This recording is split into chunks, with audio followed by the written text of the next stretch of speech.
வணக்கம் மக்களே, welcome back to நேற்று இன்று நாளை. இன்னைக்கு நம்ம வீடியோல ஸ்பைசியா டாங்கியா பம்கின் பராத்தா, அதாவது மஞ்சள் பூஷணிக்காய் சப்பாத்தி தான் பண்ண போறோம்.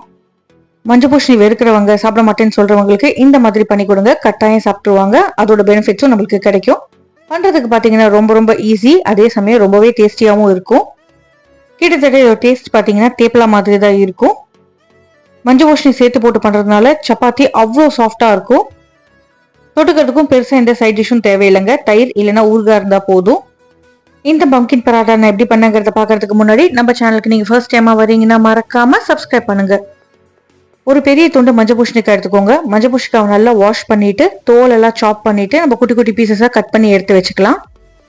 இன்னைக்கு நான் கிட்டத்தட்ட ஒரு 1/4 கிலோ மஞ்சள் பூஷணிக்காய் எடுத்திருக்கேன். ஃபர்ஸ்ட் ஸ்டெப் என்னன்னு பாத்தீங்கன்னா, ரொம்ப தண்ணி சேர்க்காம மஞ்சள் பூஷணிக்காய் வேக வச்சுக்கணும். அதுக்கு ஸ்டீம் பண்றது தாங்க பெஸ்ட் மெத்தட்.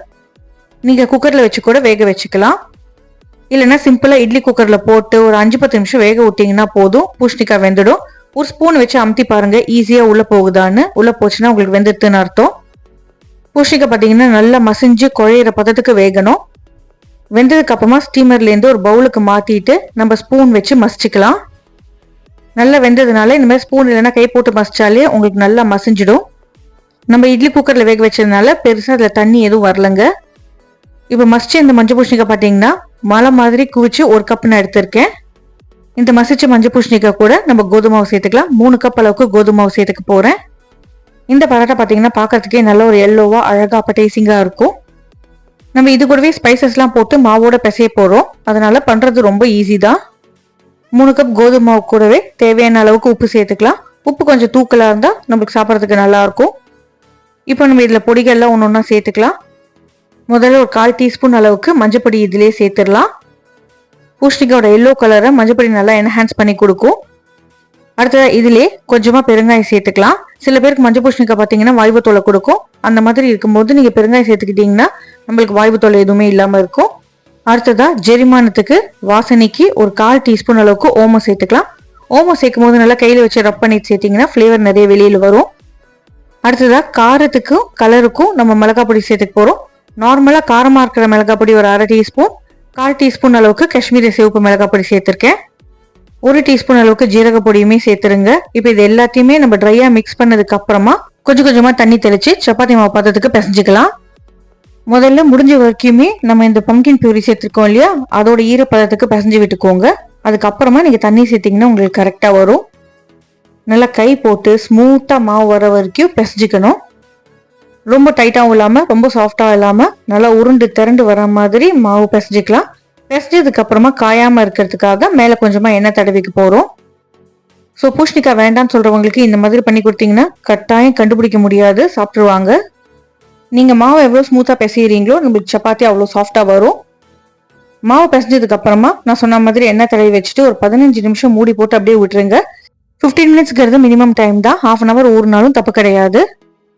மாவு ரெடி ஆனாலே உங்களுக்கு சப்பாத்தி ரெடியான மாதிரி தாங்க. மாங்காய் சுண்டோ அதுக்கப்புறம் ஸ்வீட் ஊறுகாய் கூட எல்லாம் சாப்பிட்றதுக்கு ரொம்பவே நல்லா இருக்கும். இப்போ மாவு நல்லா 15 மினிட்ஸ் ஊறினதுக்கு அப்புறமா மறுபடியும் நீங்க மாவை எடுத்துட்டு ஒரு 5 நிமிஷத்துக்கு பிசைஞ்சுக்கணும். பிசைய உங்களுக்கு மாவு இன்னும் நல்லா சாஃப்ட் ஆகும். 5 நிமிஷம் கழிச்சுட்டு நீங்க குட்டி குட்டி பால்ஸா பண்ணி எடுத்து வச்சுக்கோங்க. ஒரு பாலா எடுத்துட்டு நம்ம சப்பாத்தி மாதிரி பண்ணிக்கலாம். இது நீங்க சப்பாத்தி மாதிரி நார்மலா தேய்ச்சி போட்டு எடுத்துக்கலாம். இல்லைன்னா பராட்டா மாதிரி ரோல் பண்ணி கூட போட்டு எடுக்கலாம். மாவு காயாம இருக்கிறதுக்காக அப்பப்போ ஒரு பாலா எடுத்துட்டு மூடி வச்சிடுங்க. இல்லைன்னா ஈர டவல் போட்டு மூடி வச்சிருங்க. ட்ரை ஃப்ளவர் கொஞ்சமா தூவிட்டு நீங்க நல்லா தேய்ச்சி எடுத்துக்கலாம். எவ்வளவு மெலிசா தேய்க்க முடியுமோ அவ்வளவு மெலிசா தேய்ச்சிக்கோங்க. இன்கேஸ் நீங்க பராட்டா பண்றீங்கன்னா மாவை முதல்ல தேய்ச்சி எடுத்துட்டு அதுக்கப்புறமா நல்லா ரோல் பண்ணிட்டு சுருளை வச்சுட்டு அதுக்கப்புறம் மறுபடியும் நீங்க தேய்ச்சிங்கன்னா பராட்டா நல்லா உப்பி வரும். தேய்ச்சி வச்ச இந்த சப்பாத்தி எல்லாத்தையுமே நீங்க தோசைக்கல்லுல போட்டு 2 பக்கமா கோல்டன் ஸ்பாட்ஸ் வர வரைக்கும் குக் பண்ணி எடுத்துக்கணும். எப்பவுமே நீங்க சப்பாத்தி போடும்போது கல் நல்லா சூடா இருக்கணும். அதே மாதிரி ப்ரௌன் ஸ்பாட்ஸ் வந்ததுக்கு அப்புறம் தான் நீங்க ஃபேட் தேய்க்கணும்.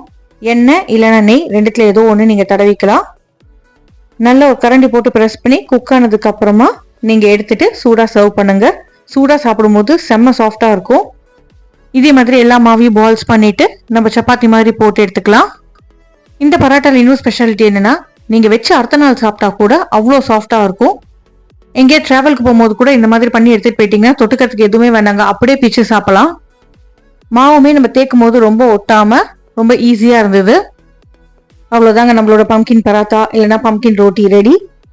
மஞ்சள் பூசணிக்காய் பொறுத்த வரைக்கும் பயங்கர நியூட்ரிஷியஸ் வெஜிடபிள்ங்க. ஆன்டி ஆக்சிடென்ட்ஸ் அவ்வளோ இருக்கு இதுல. வைட்டமின் ஏவும் அதிக அளவுல இருக்கு. உங்களோட இம்யூனிட்டிக்கும் ரொம்ப ரொம்ப நல்லது. கேலரியும் பார்த்தீங்கன்னா ரொம்ப கம்மியாக தான் இருக்கும். ஆட்டம் சீசன் அதாவது ஃபால் டைம்ல நம்மளுக்கு நிறைய மஞ்சள் பூசணிக்காய் கிடைக்கும். இன்னும் கொஞ்சம் டேஸ்ட் சேஞ்ச் வேணும்னா நீங்க மஞ்சள் பூசணிக்காவை ஸ்டீம் பண்ணி வேக வைக்கிறதுக்கு பதிலாக ரோஸ்ட் பண்ணி கூட வேக வச்சுக்கலாம். அது பார்த்தீங்கன்னா நம்மளுக்கு ஒரு ஸ்மோக்கி ஃப்ளேவர் கொடுக்கும். இவ்வளோ ஹெல்த் பெனிஃபிட்ஸ் இருக்கும் போது, சீப்பாக கிடைக்கும் போது நம்ம ஏன் இந்த மாதிரி காய்கறிகளை ஒதுக்கணும்? பிடிக்காதுன்னு சொல்றவங்களுக்கு இந்த மாதிரி பண்ணி கொடுங்க. இந்த வீடியோ உங்களுக்கு பிடிச்சிருக்குன்னு நினைக்கிறேன். இந்த ரெசிபி உங்களுக்கு பிடிச்சிருந்தா உங்க வீட்டில் ட்ரை பண்ணி பாருங்க. ட்ரை பண்ணி பார்த்துட்டு நல்லா இருந்தா மறக்காம எனக்கு கமெண்ட்ஸ்ல சொல்லுங்க. உங்க வீட்டில் இருக்கிறவங்களுக்கும் ஃபேமிலி அண்ட் ஃப்ரெண்ட்ஸுக்கும் இந்த வீடியோவை நீங்க ஷேர் பண்ணுங்க. பண்றதுக்கு இவ்வளோ ஈஸியா இருக்கும்போது ட்ரை பண்றதுக்கு எதுக்கு யோசிக்கிறீங்க? நம்மளோட சேனல்ல இன்னும் நிறைய ஸ்டஃப்டு பராட்டா ரெசிபிஸ் இருக்கு. டைம் இருந்தால் அதையுமே செக் பண்ணி பாருங்க. நம்ம சேனலுக்கு நீங்க ஃபர்ஸ்ட் டைமா வரீங்கன்னா லைக் பண்ணுங்க, ஷேர் பண்ணுங்க, மறக்காம சப்ஸ்கிரைப் பண்ணுங்க. இன்னும் ஒரு நல்ல வீடியோவோட நல்ல ரெசிபியோட உங்களை நாளைக்கு சந்திக்கிறேன். Until then, take care. Bye bye. Have a great day. Thanks for watching.